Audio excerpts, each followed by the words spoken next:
All right, so I'm very excited to talk today with Praisy Diamini from Her Wine Collection. Praisy's South African winemaker, also the general manager of Her Wines, and we're really excited to chat today about this aspect of the wine industry. So, South Africa has almost 500 years of wine history. It's winemaking is really important in South Africa. And I was wondering how many Black South Africans do you think are involved in the wine industry? Um, if I think year on year, there's a growth of obviously some new winemakers coming in, and as you know, the system as well. Some of the people either exit the industry based on so many different reasons. But from if I compare 10 years ago to now, we have actually grown, and there's still those ones that I also met when I joined the industry. They're still here. So we've improved in terms of being inclusive compared to probably 1994, if I may just date it back then. And it's not an easy, I think, place to be, especially for a woman. Saying that because, for example, I'm a working mom of three kids, and I think if you look at the dynamics and also what is required from you, and also running the household and everything else from the juggling point of view, then it makes it not easy. But I think there's a few of us that have really stood the test of time and are still here more than a decade later. So I think we're moving towards the right direction. Yeah.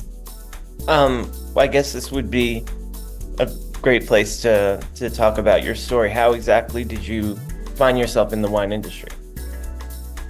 I really had a privilege back in 2004, when I matriculated, that at a time the Department of Agriculture, which is part of the government, South African government divisions, where I think at the time then we didn't really understand it, but now that I'm here, I now understand why they were doing that. It was the transformation. So they started then with piloting, especially with the University of Stellenbosch and Elsenburg, where they wanted to actually introduce transformation. So they will go into rural areas of different parcels of the country, where in South Africa we have 9 different provinces. And only in the Western Cape where the vineyards are grown. Obviously, Northern Cape is another province where they're growing, but it's not as popular as Western Cape. So then they obviously wanted to get the students or learners from those other provinces to actually introduce them into wine. And the only way to do that was to give them education and support them in terms of that. So I was one of the kids that were chosen at the time, and I studied and I got my degree. And I obviously was lucky enough to then get an internship with the Cape Makers Guild for 3 years, which is obviously still a mentorship within the winemakers of the Western Cape, that literally mentors young winemakers to give them more experience, and also introduce them to the world of wine, without actually them being responsible for someone else's cellar or estate. And then obviously thereafter, then I joined a big company, Distel, but my entrance was really the support from the Department of Agriculture, funding my studies and saying, we will back you up financially. Then the only thing that you do is to just make do with it and make it work. And since then, I've been in the wine industry. Yeah. So culturally, was there wine in your background growing up with your family as a child? I mean, you lived in a wine producing region, right? Yeah. Yeah. But No, actually, where I was born and bred, we farm with sugarcane. Literally, my family, we have sugarcane farm. And also the other element, I come from a Christian background. So literally, drinking anything with alcohol is like evil. To a point that, even now when I go home, I will take obviously wine, and I understand my role in where I'm at, but I still respect them, where I will just have it in a coffee mug, so that it's not visible. But I think for where my background, it was something that was really known. So I had to really, tap into a very deeper space for me to continue and to do that, because wine is a living thing. Wine is something that's constantly evolving, and if you didn't grow up in a farming community where there's vines, you first have to learn how the vine operates in order for you to see what can you do with it. And then I think, looking at myself now, you can learn the things, but also you've got to understand that it's not a quick fix. It's not something that you can be able to know everything tomorrow. You're gonna have to have patience, and even if you do fail or you don't get it right, just go at it again. So passion then needs to be included in all of that. But for me, then obviously my family didn't understand. And when I graduated and I was like, I'm a winemaker, they were like, what? But then obviously I think for them it was that joy that at least you qualified into something. Mhm. You're not just ending up, anywhere else and being whatever that, we can't explain, and you have to feed you as well while you're grown. So I think for them it was just an achievement that now I'm not their responsibility, and now I can be able to stand by myself. So yeah, So they forgave you. they did. I hope so. So, what was your initial reaction then to wine? It sounds like you came to it at an age where you probably knew what you liked and what you didn't like in most other foods and drinks. To be honest, actually, when I got into wine, I was 16. To study wine, I was 16. And only when you said yeah, you introduced into winemaking. So I was 18, turning 19 that time. And then I still didn't understand it. I don't want to sit here and lie and say, oh no, I love this. No, no, no, no. For me, it was a matter of studying the chemistry behind and the science, and obviously the agricultural part of it, because I had to sort of use what my knowledge of growing sugarcane and see how can I use that as a background or foundation and understand how the vineyard grows. And then so was more the agricultural part of it that I was obviously cementing at a time. And only when I went to the cellar where I made my first wine, then I was like, okay, so you actually add yeast into this thing and then it turns into alcohol. Or, it ferments and then it becomes this thing. But still, I did not understand what was wine. And that time also, I have not tasted wine. Because obviously I was still young and you were not sure how to perceive it. But also you see people around you and you're scared, where you don't want to fall into a trap where you end up getting too early and then you misuse it. So I think I waited a bit until I actually graduated, and then I literally started tasting this thing. For me, what really Wow. schooled me properly was the mentorship with the Cape Makers Guild. It literally took me to the next level, and I love that I had to go through that, because then you work in a very small cellar where it's literally like 200 ton cellar, where also you get exposed to a bigger cellar where it's like 1,000 ton cellar. So you how to handle the fruit and the process of making and the labor intensive behind it, it's different. And you see that also coming through when you are actually tasting the wine that is made in a small cellar versus what you will make in a much more of a bigger setup. So then I think then for me it was literally where I went to a second school, but then obviously I was earning a bit of salary, so it was sort of nice. And then also being exposed to learning from the people that were in front of me, who's been in the industry for years, and tasting how to taste and what to look for and how to describe the wine in a glass.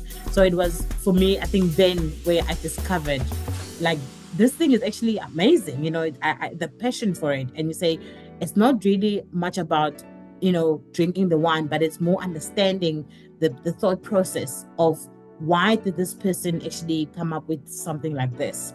And I think that for me was a good exposure. Yeah, I think there's so many aspects to wine, and I like to remind people because, there's so much that we encounter where wine makes people talk really strange about things that they're feeling and tasting Yeah. and stuff like this, and it gets very airy. Yeah. Like to remind people, it's also a rich agricultural tradition, right? Yeah. That in many parts of the world goes back thousands of years. Yeah. And of course, there's this hard science to it where when you want to make it a certain way, Yeah. you can choose to use those tools, to create something that has your artistic Yeah. impact on it. Yeah. So if Yeah. you think about those different things that I just mentioned, um, what is the biggest attraction for you now that you've been making wine for a while? I think for me now is the storytelling part of it.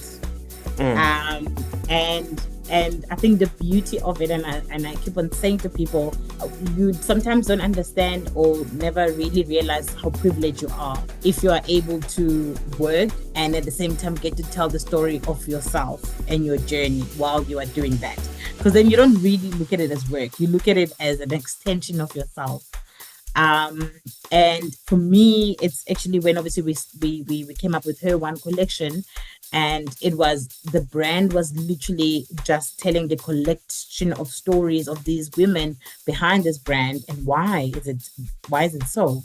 And also, I think when I was still studying, it never occurred to me that it was a unique journey.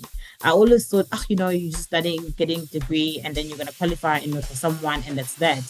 But then when I entered into the wine industry, then I realized, but this is not a norm. This is not something that people will see every time. Because obviously, then, if you look at our history, it's a very much more male dominated and also white male dominated. So to even have a woman to start with, irrespective whether you're black or white, is something like, oh, okay. And then now to have a black female, it's something then like, but we never thought we could actually be here. So for me, it's a place of privilege, because it's not that everyone can be there and fulfill the space and harness it and own it. But at the same time as well, is that you get to really stand behind people and talk to them about this beautiful bottle of wine that you've crafted, that you've literally gone through the journey of making it from the vineyard up until it's in the bottle. And then with that, you tell them your journey, that as much as it has been challenging to actually go through the growth cycle of this wine, because obviously, I mean, now we're harvesting and the weather patterns are just ridiculous. It's so shiny and sunny, and then the next thing in the middle of the night it's pouring with rain. Tomorrow morning it's shining again. So you're like, it's so unpredictable. But then still you're expected to make sure that you make this amazing, beautiful bottle of wine. So it's life. It's how life has been, where you were introduced into space where you didn't know, and it's like culture shock. And then now you either say like, do you continue or do you just pack your bags and go back home? So it's all of that, how your personality comes through in what you do, and you get to tell someone else that, and in hope that that person will be inspired, and that person will be like, you know what, if that girl can do it, probably I can also do it. And then I think then for me, then it's just packaging all of that, and using wine as a platform to convey that kind of inspirational stories. So tell me how the Her Wine Collective came about. Were you a founder, or was this something that you sort of were tapped to be a part of?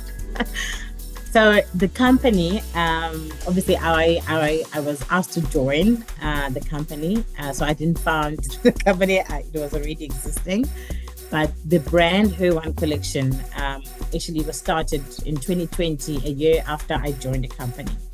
And obviously, as I said, it was also that time where we had COVID, and it was during the Black Lives Movement thing. And then obviously a lot of traction to, like, someone reached out to us and said, guys, I would love to go tell a beautiful story outside to the world, but what can we do? And I said, well, we just making wine and we're selling it off as bulk, so we don't really have any label of our own. And then person like, well, maybe you should consider that. So then obviously then we said, okay, let's probably come up with, because we didn't know we could do that. We just thought, we just, running a business and making money so that we can be able to do something with it. But we didn't really realize that we were actually sitting on something that someone else was craving to hear somewhere in the world. And then we then started Here One Collection in 2020. 2021, then we got traction locally. It was also weird in a very amazing way, that when people obviously got out of COVID times, that now they seek the meaning of life. It's like, if I do this, if I invest in this, if I support this, if I buy this, what does it change? Is it just a nice to have, or does it have an impact in someone else's life? And so that global shift, it wasn't just overseas or somewhere else, but it also happened here locally. Then the brand just fitted right in, because then now we were able to tell the people what we've been doing. Before even we had the brand up, we've been running this company, but then obviously we were selling the wine off to someone else. But then now we've got an opportunity to actually package our story. That's why I earlier said it's a collective of stories, because it's not only mine. It's a beautiful story that's telling the journey of the farm workers, where these ladies, were born on the farm, and they stayed there with their parents, and obviously with the intention that the parents think after matric or grade 12 for matriculation, you go back and work in the vineyards. That's it for you. So you will actually earn minimum wage for all your life. You can't really be any profession, because they didn't think that you could. But some of these women, they've actually said, I can do something different. But then even though they qualified themselves, they didn't know what else, where else to go, what else to do with this. So the company, Adama Wines, then enabled these ladies from this farming community to actually say, but you can run your own company. You don't necessarily have to work for someone else, even if you do, but you can also start something of yourself. And now me coming outside the Western Cape from KwaZulu-Natal, which is something a total different, and then meeting these women who grew up on this farm, they know grapes. I didn't know grapes, but then they did. So they understand the life cycle of it. And us coming together as these women, and then we say, now, how do we then grow this? Because we understand the mandate is not just for us, because we're already living this life. The mandate is for those that are coming after us.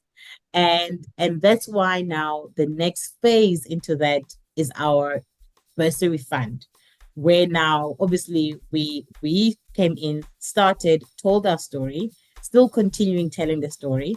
We need to start opening up the door, and we literally pledged 2% of our profits to now this bursary fund, where we started last year with one student, and then this year we actually just selected 3 learners to go to tertiary.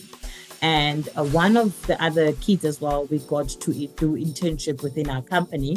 She's assisting me with administration roles. So it's we're not just saying that we're going to sit and wait for someone else to say, but what are you doing? We're paving the way already as we're here, because someone paved the way for us as well. That's amazing. So you're really taking the business is picking up from where the public policy started with your people. That's really nice.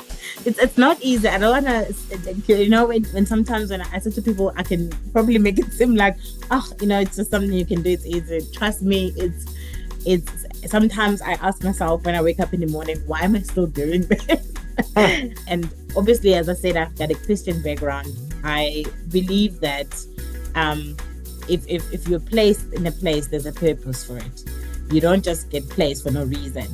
And up until that purpose is fulfilled, then whatever will happen after that. But for as long as you're there, you haven't finished the job. So you've got to stick to it until the job is done. And then I'm heeding to that my job is not done yet.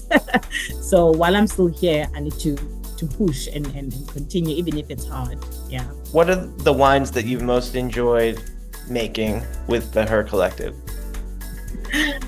I must say I have a lot of fun with Shannon, because Shannon is my favorite cultivar, actually, because of the fact that you can pull it any different way you want, and it sort of behaves. The one that misbehaves, the pinotage. So you always have to sort of listen to it and then you make a call.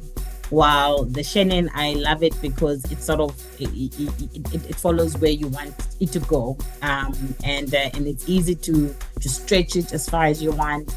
I mean, you can make a nice, easy drinking style. You can make a very nice concentrated style and add a bit of wood if you want to play around, or you can even make a very riper style to maybe sun dried, or even dessert wine. So I love the flexibility of it, and then it's like at the end of the day it shows up, it always presents itself beautifully.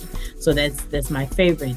Sauvignon Blanc, I love the expression of it. Sauvignon Blanc, it will always tell you where I'm coming from.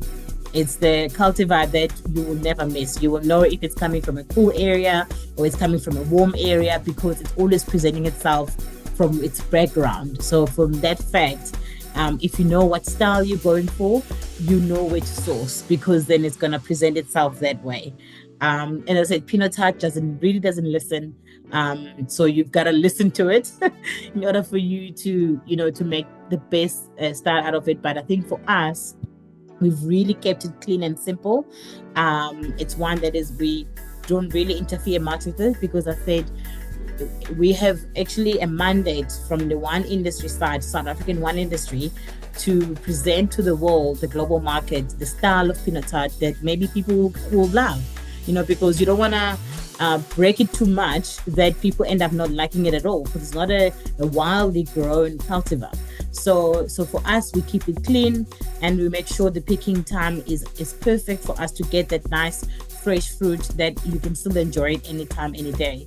And obviously the Shiraz is the mother of all.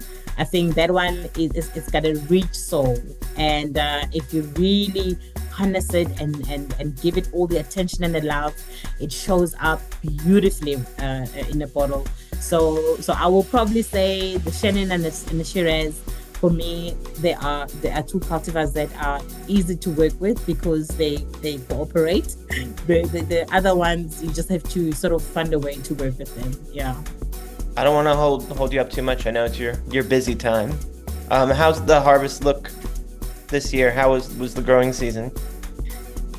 Sure. It's down. Some people say 25%, but I think it's still early to tell, because we've just brought in some probably halfway through the white wines, the white grapes. But from us, our portfolio, the Chard is already in, and we're 50% down.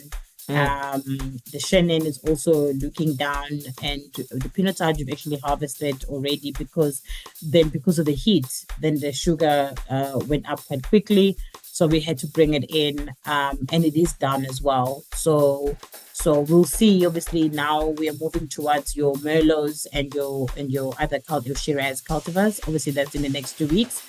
We'll see how that's gonna go, but so far, I think overall impression, we are having a lesser crop than previous. We don't know though if the quality is gonna then stand out, because the perception is always that if you have less crop, then quality is always the best. So we'll only see. We're not halfway through yet, so it's still a difficult. But so far, it's challenging. Yeah. Well, I wish you luck with that. That's No, most winemaking. It's half money and half luck. that's how it is, and just heeding to the mother nature, because I mean we can all wish what we want to do, but the mother nature is the boss. So we have to just abide and make do with what we have. And hopefully load shedding in terms of electricity will also be kind, because it's also adding another complexity in the mix of everything, but we're working around it. Yeah. Well, thank you so much for chatting. I think you came out to New York once before, yeah? Am I right? Not yet, but I'm planning to come in May this year. Yeah. Oh, well, Yeah. Bashir will bring you by. Yes. I'll get to say hello. Yeah. But Yeah. it was lovely to chat with you, and good luck with the harvest. No, thank you so much for having me. And then I would love to meet you in person. Because it's always, amazing to put the face behind the name and just meet the people that you interact with. Yeah. Absolutely. Absolutely. Yeah. All right. Have a great evening. Same to you. Have a great one. Okay. Bye-bye. Bye.